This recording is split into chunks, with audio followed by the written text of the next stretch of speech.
L'autre chose qui a amélioré, c'est la porosité à l'anesthésie de la réanimation, qui a pris le côté procédural de l'anesthésie et cette volonté de diminuer le niveau de risque. Et finalement, on a arrêté de faire les cow-boys, d'intuber les gens n'importe comment, etc., de faire des gestes qu'on ne savait pas faire. On a commencé à sécuriser les choses sous une forme procédurale. Et ça a diminué le niveau d'iatrogénie de manière majeure. Et c'est une des clés de l'amélioration pronostique en réanimation, c'est d'avoir diminué le niveau d'invasivité et diminué le niveau d'iatrogénie. Et donc, on est vraiment sur cette idée qu'il faut ne pas nuire. Et on va en reparler sur le Covid-19 parce que c'est le grand changement de doctrine qui a changé les choses en réanimation. Alors justement, d'où on part? En mars, on est parti de recommandations venant de Paris qui nous disaient « Bon, vous allez avoir un afflux saturant de victimes, c'est les plans mass casualties chez les Américains et dans l'armée, mais c'est assez bien codifié. Mais en fait, on n'a pas fait du tout ce qui se fait d'habitude dans l'armée. On a fait l'inverse. Parce que le dogme, c'était « Attention, la transmissibilité du virus, c'est Ebola. Hein. Les soignants tombent par paquets de mille. Donc, il faut vous protéger. Et donc, vous n'avez pas le droit d'utiliser des aérosols. Vous n'avez pas le droit d'utiliser des humidificateurs réchauffeurs dans les respirateurs. Vous devez mettre des filtres qui humidifient et qui réchauffent. Mais je vais vous expliquer pourquoi. Ça crée plein d'iatrogénie.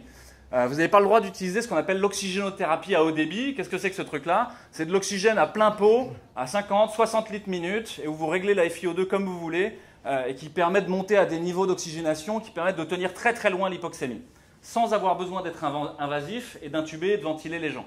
Parce qu'une fois que vous les avez intubés et ventilés, là pour le coup vous allez commencer à être super iatrogène.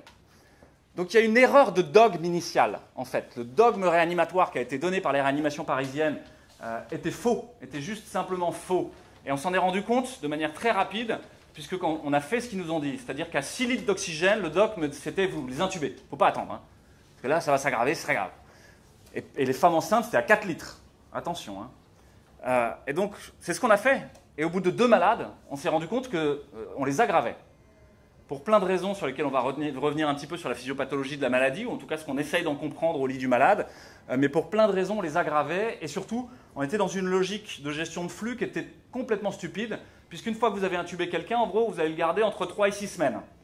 Intubé, ventilé. Si vous avez une courbe épidémique qui monte de manière exponentielle sur 3 semaines, vous imaginez que la personne de 85 ans, la plus fragile que vous avez pris au début pour remplir votre réa Covid, et voilà, avoir l'air de servir à quelque chose, alors que vous étiez vide depuis 2 semaines, eh ben, elle va rester. Et qu'au moment où vous serez à la 3e semaine d'épidémie, ben, vous aurez votre réa rempli et vous ne pourrez pas prendre quelqu'un de 65 ans qui a un Covid.